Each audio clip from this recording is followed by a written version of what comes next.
Assalamualaikum warahmatullahi wabarakatuh. Berjumpa lagi bersama Ibu Dewi. Ibu mengajarkan materi prakarya kelas 9.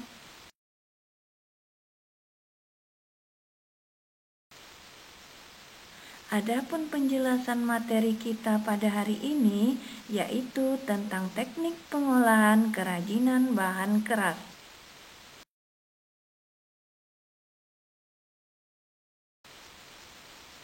Yang pertama yaitu teknik cor atau cetak tuang. Teknik ini sudah ada sejak zaman perunggu, digunakan untuk mencetak gendering perunggu, kapak, bejana, dan perhiasan. Bisa kamu lihat gambar teknik cor atau cetak tuang di bawah ini.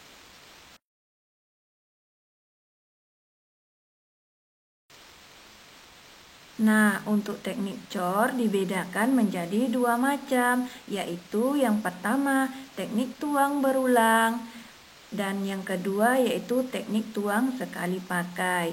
Untuk teknik tuang berulang, teknik ini menggunakan dua keping cetakan yang terbuat dari batu dan dapat dipakai berulang kali sesuai kebutuhan. Teknik ini digunakan untuk mencetak benda-benda yang sederhana, baik bentuk maupun hiasannya. Sedangkan teknik tuang sekali pakai digunakan untuk mencetak hiasan yang lebih rumit. Teknik ini diawali dengan membuat model dengan tanah liat dan dilapisi lilin. Kemudian menuangkan perunggu di dalamnya. Setelah perunggu dingin, cetakan dapat dipecah.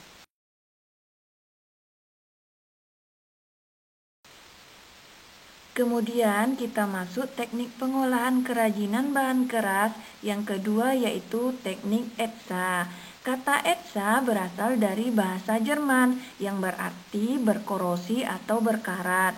Teknik ini dilakukan dengan merendam benda di dalam larutan asam. Benda-benda dari logam dapat dietsa dengan merendam dalam larutan etsa atau larutan asam.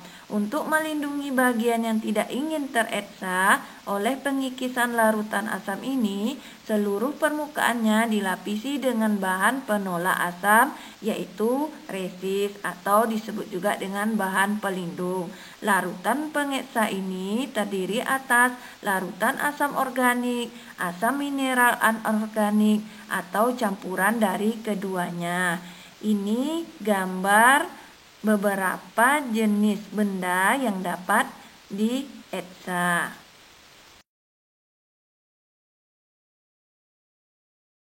Kemudian, teknik pengolahan kerajinan bahan keras yang ketiga yaitu teknik ukir. Teknik ukir ini merupakan teknik yang sudah dikenal sejak zaman batu muda. Pada saat itu, benda-benda di rumah tangga diberi ukiran, misalnya gerabah atau kayu. Motif ukirannya bisa berbentuk zigzag, segitiga, garis, dan lingkaran. Ini gambar untuk teknik ukir. Kemudian yang keempat yaitu teknik bubut. Teknik bubut ini bisa juga kita gunakan untuk pengolahan kerajinan bahan keras.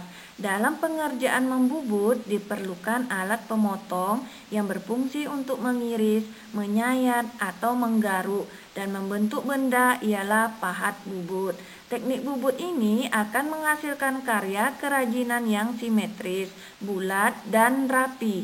Untuk contoh karya kerajinan dengan teknik bubut adalah asbak kayu, vas bunga dari kayu, dan benda-benda mainan. Ini gambar untuk teknik bubut.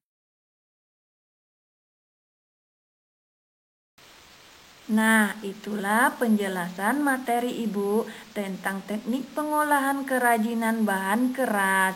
Ibu akhiri, wassalamualaikum warahmatullahi wabarakatuh. Terima kasih.